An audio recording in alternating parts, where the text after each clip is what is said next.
بسم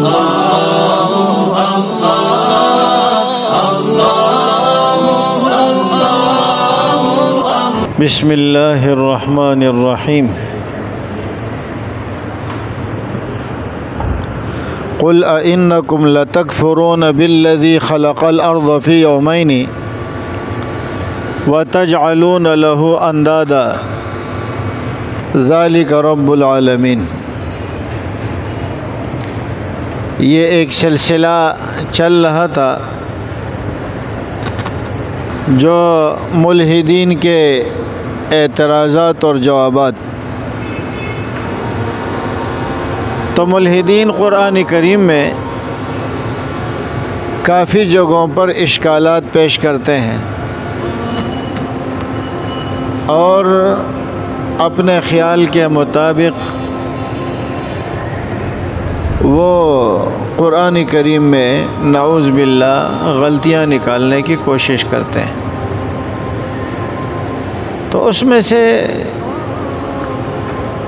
ایسے اعتراضات ہیں کہ ان کے جوابات دینے کی ضرورت تو نہیں پڑتی، لیکن بعض دفعہ اس کی ضرورت پڑتی ہے، اس لیے کہ سادہ لوہ مسلمان اس کا شکار ہو جاتے ہیں۔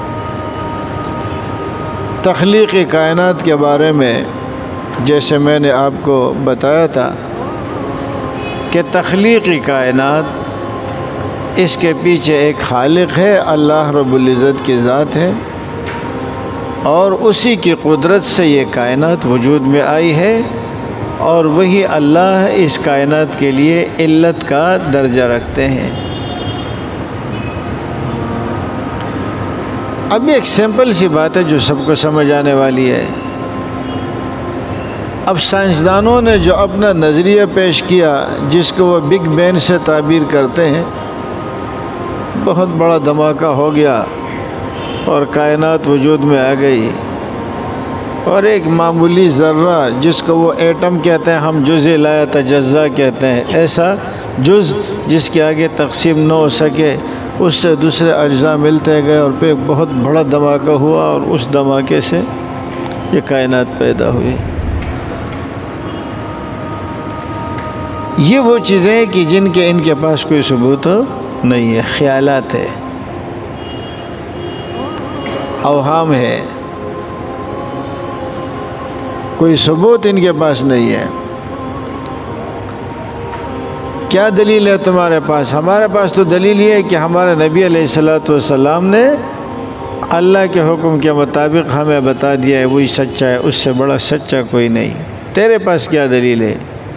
دوسری بات یہ ہے کہ چلے یہ جو ایک ذرہ تھا جس کو آپ ایٹم کہتے ہیں، تو یہ جو ایٹم ہے اس کو کس نے پیدا کیا تھا؟ کوئی چیز تو تھی نا، چاہے وہ کتنی چھوٹی کیوں نہ ہو، اور پھر کتنی بڑی کیوں نہ ہو جائے، اور پھر کتنا بڑا دھماکہ کیوں نہ ہو جائے، لیکن ایک چیز کا وجود تو ہے نا۔ تو یہ خود بخود کیسے موجود ہوا؟ اس کے پیچھے کوئی تو ہوگا، اور جب آپ پیچھے چلتے جائیں گے تو نتیجہ آپ کو نظر آئے گا کہ اس کے پیچھے اللہ کی قدرت کار فرما ہے۔ انہوں نے اللہ کے وجود کا انکار کر دیا، حالانکہ ہر عمل کے لیے کسی عامل کا ہونا ضروری ہے، ہر فعل کے لیے کسی فاعل کا ہونا ضروری ہے۔ اب اتنا بڑا فعل ہوا، اتنی بڑی کائنات یہ وجود میں آ گئی، لیکن اس کائنات کا بنانے والا نعوذ باللہ کوئی نہیں ہے۔ اچھا، پھر قرآن کریم کے جو آیات ہے تو اس پر یہ بہت بڑا اعتراض تقریباً یہ ہر ملحد کی زبان پر ہوتا ہے۔ یہ دو اعتراض جو ان کے نظروں میں بہت بڑے اعتراضات ہیں۔ ایک اعتراض تو یہ کہ اللہ تعالیٰ قرآن کریم میں بعض جگہ فرماتے ہیں کہ ہم نے آسمان و زمین کو 6 دنوں میں بنایا۔ هو الذي خلق السماوات والأرض في 6 أيام وكان عرشه على الماء ثم استوى على العرش۔ کئی مقامات پر قرآن کریم میں یہ مضمون آیا ہے کہ میں نے آسمان اور زمین کو یہ 6 دنوں میں بنایا۔ لیکن دوسری جگہ اللہ رب العزت یہ فرما رہے ہیں قُلْ أَإِنَّكُمْ لَتَكْفُرُونَ بِالَّذِي خَلَقَ الْأَرْضَ فِي يَوْمَيْنِ، تم انکار کرتے ہو اس ذات کا کہ جس ذات نے زمین کو پیدا کیا ہے 2 دنوں میں، وَتَجْعَلُونَ لَهُ أَنْدَادًا، اور آپ اللہ کے لیے شریک بناتے ہو، ذَلِكَ رَبُّ الْعَالَمِينَ۔ تو 2 دنوں میں کیا کیا؟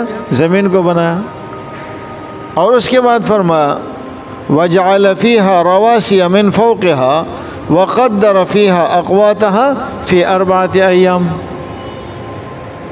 پھر اس زمین کے اندر جو ہم نے اس کا بوجھ رکھا، پہاڑ رکھے، دریا بنائے، کھیت بنائے، درخت اگائے، یہ کتنے دنوں میں کیے؟ 4 دنوں میں۔ تو 4 اور 2 6۔ ثم استوى إلى السماء وهي دخان فقال لها وللأرض ائتيا طوعا أو كرها، پھر آسمان کی طرف متوجہ ہوئے اور فسواهن 7 سماوات في يومين، تو ہم نے آسمانوں کو بنایا کتنے؟ 7۔ کتنے دنوں میں؟ 2 دنوں میں۔ تو یہ کتنے دن ہو گئے؟ 8۔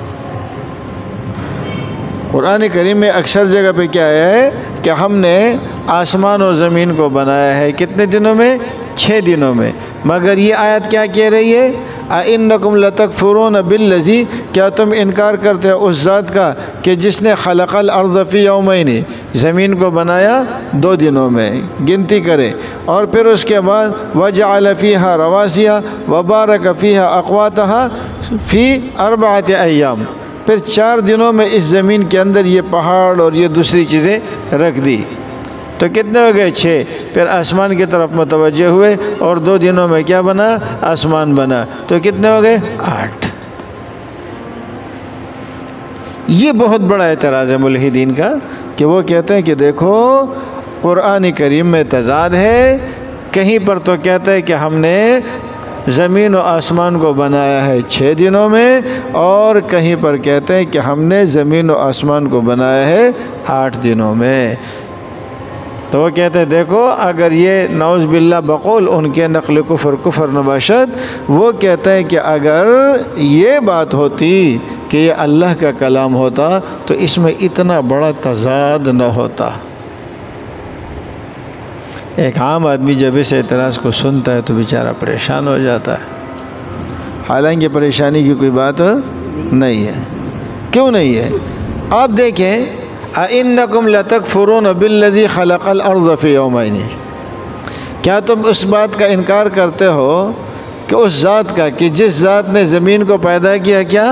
فی یومین، 2 دنوں میں۔ اور پھر اس کے بعد فرمایا جعل فیہا رواسی من فوقہا وقدر فیہا اقواتہا فی 4 ایام، تو یہ کتنے ہو گئے؟ 4۔ اس 4 میں وہ پہلے والے 2 شامل ہے۔ اللہ نے زمین کو بنایا کیا؟ 2 دنوں میں۔ پھر اس زمین میں اللہ تعالیٰ نے یہ جتنی چیزیں رکھی فرمایا یہ 4 دنوں میں، تو ان 4 دنوں میں یہ پہلے والے 2 دن شامل ہے، یہ اس سے الگ نہیں ہے۔ تو اب کتنے ہو گئے؟ 4 ہی دن ہو گئے۔ اور پھر آسمان کو بنایا کتنے میں؟ 2 دنوں میں، تو کتنے ہو گئے؟ 6 دن ہو گئے۔ اس میں کون سا اعتراض ہے؟ مثال کے طور پر یہ مسجد ہے، میں کہتا ہوں کہ پہلے ہم نے 2 دنوں میں فرش ڈالا نیرو کا، اور پھر اس کے بعد ہم نے اس کا لیول، پہلے ہم نے فرش بنایا اور پھر ہم نے کتنے میں؟ 2 دن میں ہم نے اس کا لیبر برابر کیا، اور ہم نے اس کو نیرو کا فرش ڈالا، پھر ہم نے اس کے اوپر ماربل لگایا، ٹوٹل 4 دن لگے۔ تو یہ ٹوٹل 4 دن لگے کس سے؟ اس میں وہ پہلے والے 2 دن شامل ہوتے ہیں کہ ہمارے فرش بنانے پر ٹوٹل 4 دن لگے۔ تو پہلے صرف یہ بتانا چاہ رہے کہ فرش ہم نے کتنے دنوں میں بنایا، اور آگے کیا بتا رہے کہ صرف فرش کی بات نہیں کر رہے، اب ٹوٹل کی بات کر رہے ہیں کہ اس میں فنیشنگ سمیت تو 4 دن بتا دیے۔ تو اس میں کون سے اعتراض والی بات ہے؟ پھر یہ کہ اب بات سے بات نکلتی ہے کہتے ہیں کہ اللہ فرما رہے ہیں کہ ہم نے ان کو بنا 6 دنوں میں، تو یہ 6 دنوں سے کیا مراد ہے؟ جب سورج تھا ہی نہیں اور چاند وغیرہ اور یہ چیزیں کائنات کے ابھی پوری وجود میں نہیں ہے، تو دن اور رات کا کیا مطلب؟ ایک بات یاد رکھیں، دن اور رات جس کو زمانہ کہا جاتا ہے نا، زمانہ، یہ زمانے کا تعلق کائنات کی تخلیق کے بعد کے ساتھ ہے، اس سے پہلے زمانہ نہیں تھا، جسے کہتے ہیں لا زمان۔ اللہ زمانے سے پاک ہے، اس سے پہلے زمانہ تھا ہی نہیں، یہ ایسا دور اس میں زمانہ ہی نہیں ہے۔ زمانہ کب بنا؟ یہ جب سورج چاند ستارے یہ کائنات پیدا ہو گئی، اب ایک حرکت شروع ہو گئی، تو اب اسے کیا کہتے ہیں؟ زمانہ کہا جاتا ہے۔ تو اس سے کیا مطلب ہے؟ اگر دنیا کے دن مراد ہے تو پھر مطلب یہ ہے کہ دنیا میں جتنا دن ہوتا ہے تو اس حساب سے ہم نے 6 دن میں بنایا ہے، تو اس میں بھی اعتراض کی بات نہیں ہے۔ یا وہاں کا اپنا کوئی مستقل ہو جس کے بارے میں یہ بھی ہے کہ وہاں کا ایک دن جو ہے 1000 سال کے برابر ہوگا یا 50,000 سال کے برابر ہوگا، ہمیں اس میں گھسنے کی ضرورت کیا ہے؟ لیکن ہمیں سمجھانے کے لیے اتنی بات کافی ہے کہ زمین پر جو دن ہم گزار رہے ہیں اس سے یہی دن مراد ہے، یعنی کہ اتنی مقدار مراد ہے، کہ یہ دن اور رات ہونا ضروری نہیں ہے لیکن اتنی مقدار مراد ہے۔ تو یہ بات آپ کو سمجھ آ گئی ہوگی کہ قرآن کریم میں کوئی تضاد نہیں ہے کہ آسمان کو 6 دنوں میں بنا، زمین و آسمان کو، یا یہ کہ 8 دنوں میں بنا، یہ ان کا اپنا اختراع ہے، کوئی 6 ہی دن مراد ہے۔ اچھا، پھر جو لفظ کن کہہ سکتے ہیں تو ان کو کیا ضرورت ہے 6 دن کی فرصت مہلت دینے کی؟ اللہ کیا کہتا ہے؟ کن ہو جا، تو وہ کیا ہو جاتا ہے؟ ہو جاتا ہے۔ اب اعتراض سے اعتراض نکل رہا ہے، تو جو کام لفظ کن سے ہو سکتا ہے تو اس اللہ کو 6 دن کا عرصہ کیوں درکار ہوا کائنات کے بنانے میں؟ یہ بات یاد رکھیں، اللہ کسی اصول اور ضابطے کے پابند نہیں ہے، پابندیاں ہمارے اوپر ہے، ٹھیک ہے؟ لیکن اللہ رب العزت نے ہر کام کے لیے ایک ترتیب جو رکھی ہے نا، اس ترتیب اور اس پروسیس سے ہمیں گزرنا پڑے گا۔ اب اللہ کسی کو اولاد دیتا ہے تو لفظ کن سے ہی دیتا ہے نا، تو کیا ضرورت ہے 9 مہینے تک، 10 مہینے تک؟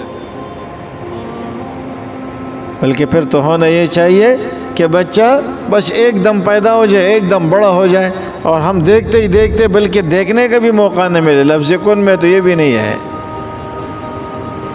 تو جیسے آپ یہ بات کہتے ہیں کہ اللہ تعالی لفظ کن، اللہ کو لفظ کن کہنے کی بھی ضرورت نہیں ہے۔ علماء فرماتے ہیں کہ لفظ کن سے کیا مطلب ہے؟ سرعت ایجاد، کہ بہت جلدی سے وہ کام وجود میں آ جاتا ہے۔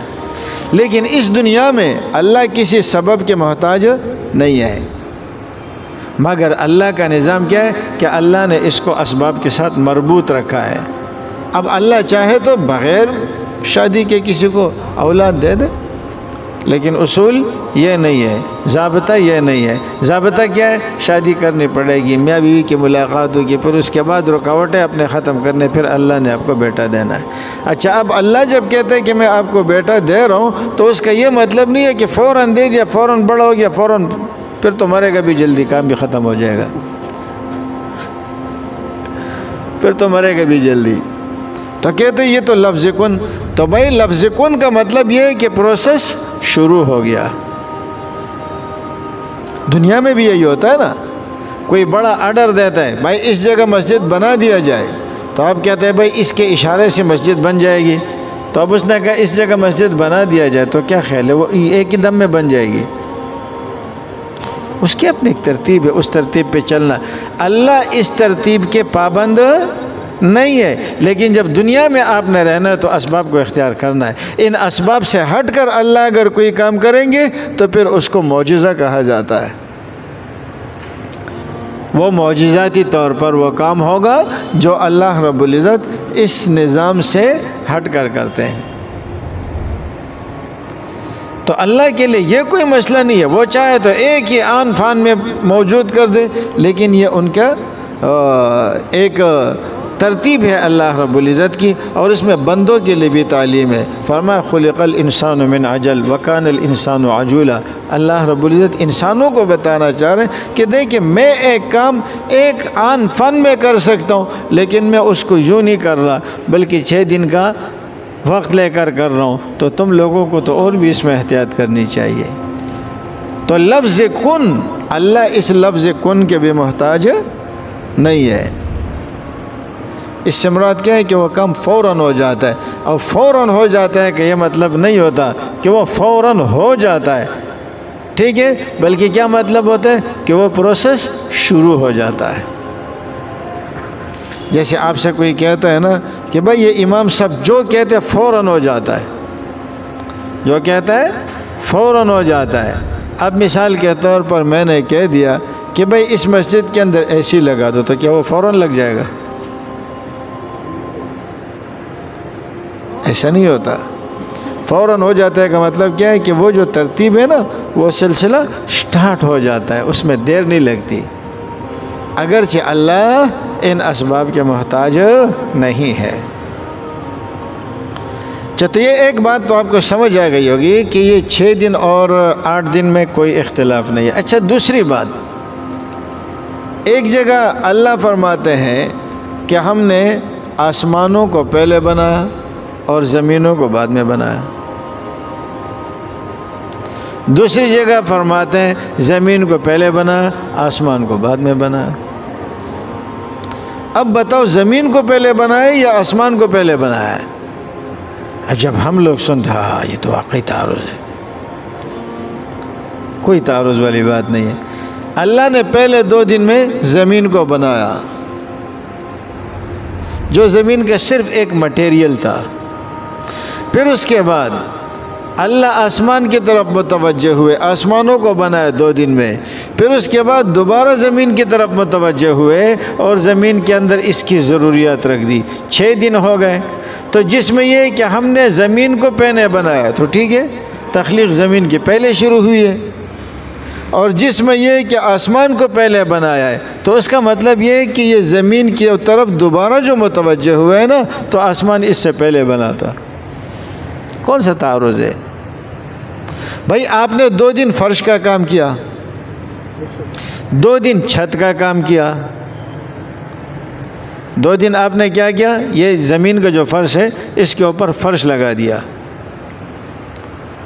پھر 2 دن چھت کا پلستر کیا، پھر نیچے اترے اور 2 دن فرش پہ ماربل لگایا۔ تو کہیں پر یہ فرمایا کہ ہم نے زمین کا کام پہلے کیا آسمان کا بعد میں، کہیں پر یہ فرمایا کہ آسمان کا کام پہلے کیا زمین کا بعد میں۔ کون سا تعارض ہے اس میں؟ بات سمجھ میں نہیں آئی۔ اللہ نے پہلے زمین کا کام کیا 2 دن میں، پھر 2 دن میں آسمان کا کام، اور پھر 2 دن میں زمین کا کام۔ تو یہ جو فرمایا کہ آسمان کو پہلے بنایا یہ بھی صحیح ہے، اس لیے کہ زمین کے والارض بعد ذلک دحاہا، یہ زمین کی جو ضروریات زمین کے اندر رکھی ہے نا تو اس سے پہلے آسمان کو بنایا اور پھر اس کے بعد زمین میں اس کی ضروریات رکھی۔ اور یہ جو کہتے ہیں کہ ہم نے پہلے زمین کو بنایا تو مطلق زمین کی مٹی پہلے بنی ہے، کون سا اعتراض والی بات ہے اس میں؟ لیکن ملحدین کو یہ بہت بڑا اعتراض، کہتے ہیں یہ قرآن کریم کے اندر تضاد ہے، یہ قرآن کریم کے اندر تضاد ہے۔ جی یہ کیا کہہ رہا ہے؟ کہیں پر زمین کو پہلے، کہیں پر آسمان کو پہلے۔ اچھا زمینیں اگر ساتھ ہے تو کدھر ہے؟ کس ترتیب سے؟ اس سے تمہیں کیا واسطہ؟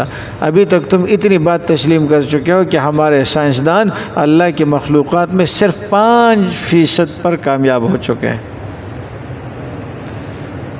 اول تو اتنی بھی نہیں ہوگی، لیکن یہ 5% کی کامیابی پر تیرے پاس اتنی معلومات آ گئی کہ اب اللہ رب العزت کی قدرت کا انکار کر گیا، اللہ کے وجود کا انکار کر گیا۔ تو انسان خود بھی اگر کچھ تھوڑی سی عقل، اور ان کو پتہ ہے کہ ہم جو بول رہے ہیں یہ بکواس ہے، جانتے ہیں، یہ کوئی پاگل نہیں ہے، ان کو معلوم ہے کہ جو بات ہم کر رہے ہیں ہم بکواس کر رہے ہیں، حقیقت وہی ہے جو مسلمانوں والی ہے۔ لیکن جو بیچارے سیدھے سادہ لوہ لوگ ہوتے ہیں نا، جو ان میں اپنے آپ کو پڑھے لکھے کہتے ہیں، یہ پڑھے لکھے نہیں ہوتے، یہ ان پڑھ ہوتے ہیں۔ یعلمون ظاہرا من الحیات الدنیا، فرمایا یہ دنیا کے ظاہر کی جو حالت ہے نا یہ اس کو جانتے ہیں، آخرت سے یہ غافل ہے۔ کہیں پر اللہ تعالیٰ فرماتے ہیں کہ فرشتوں نے حضرت مریم کے ساتھ کئی فرشتوں نے کلام کیا، اذ قالت الملائکۃ یا مریم، تو کئی سارے فرشتوں نے کلام کیا۔ کہیں پر آتا ہے کہ حضرت مریم علیہ السلام سے صرف حضرت جبریل نے کلام کیا، فتمثل لها بشرا سویا، اب دونوں میں تعارض آ گیا، ایک جگہ کہتا ہے کہ ایک فرشتے نے کلام کیا، دوسری جگہ کہتے ہیں کہ کئی فرشتوں نے کلام کیا۔ کون سے تعارض والی بات ہے؟ دونوں کا موقع اور محل الگ ہے۔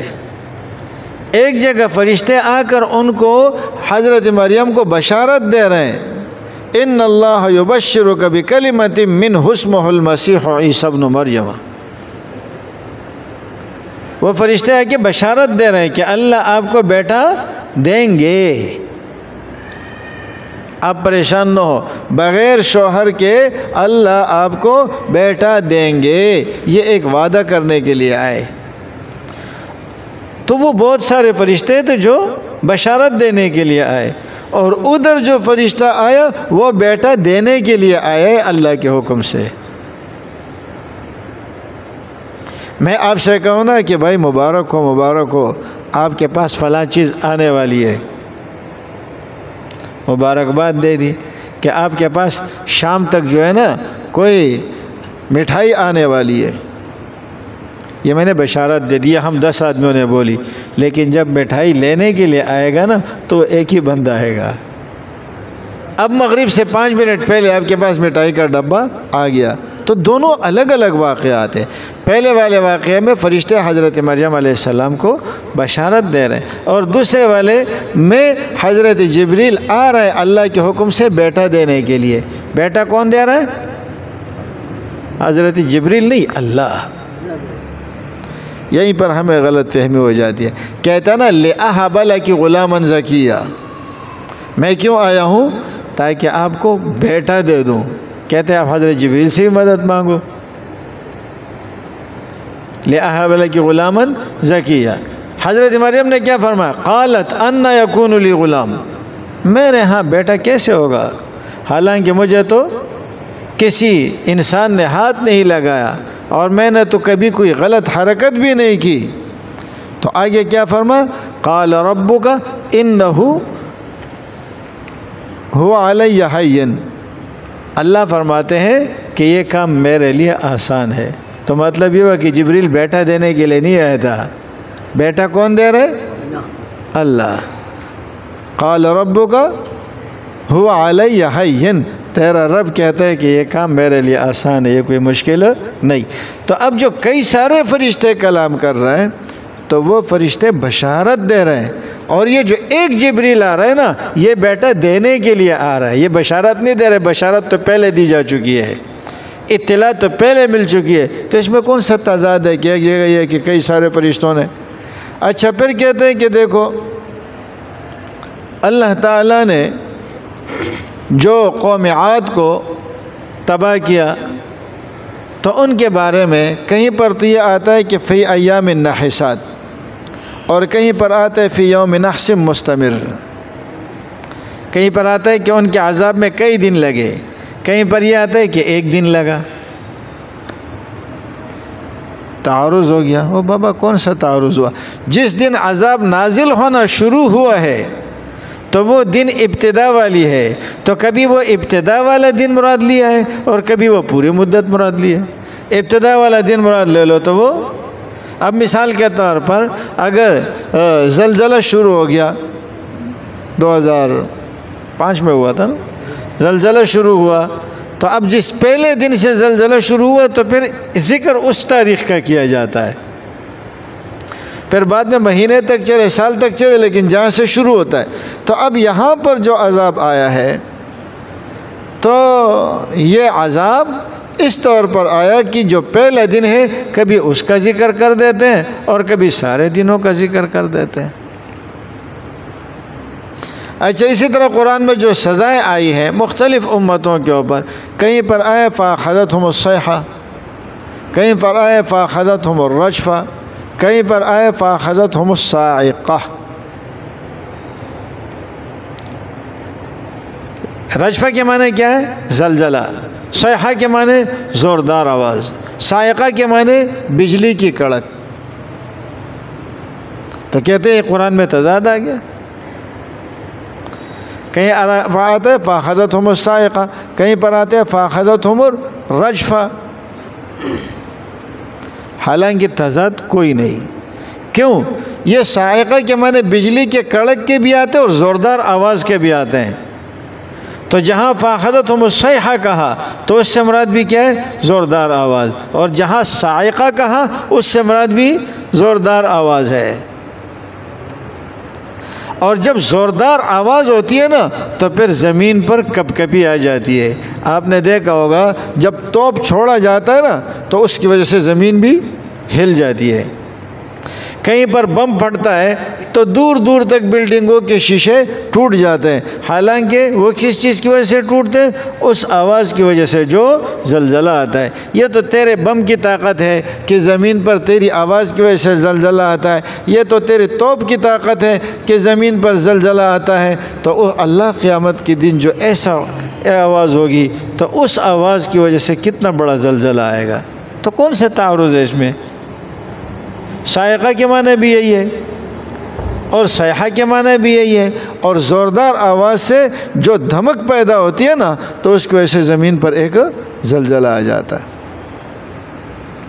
یہ ایئرپورٹ کے قریب جن کے گھر ہے، میں ایک دفعہ ایک دوست کے یہاں بیٹھا ہوا تھا تو وہاں امام ہے مسجد میں، یہ ایئرپورٹ کے باہر ماڈل کالونی میں، تو اتنے میں نے دیکھا کہ وہ شیشے لگے ہوئے تھے نا جس میں ہم اندر بیٹھے تھے، اس میں شیشے کا کیبن بنا ہوا تھا، تو وہ تھر تھر کا، میں نے کہا کیا ہو گیا؟ میں بھاگا، میں کہا زلزلہ ہو رہا ہے۔ اس نے کہا زلزلہ کچھ نہیں ہو رہا ہے، یہ جہاز جب اڑتا ہے نا اور فل سپیڈ کے ساتھ جب یہ دوڑتا ہے اور اس کی جو آواز آتی ہے نا تو اس آواز سے یہاں زلزلہ آ جاتا ہے، بالکل زلزلے والی کیفیت۔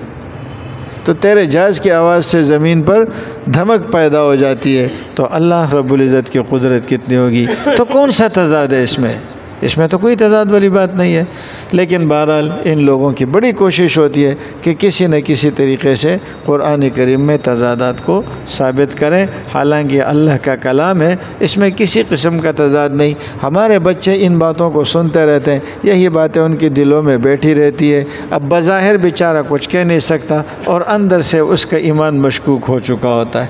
اللہ ہمیں عمل کی توفیق۔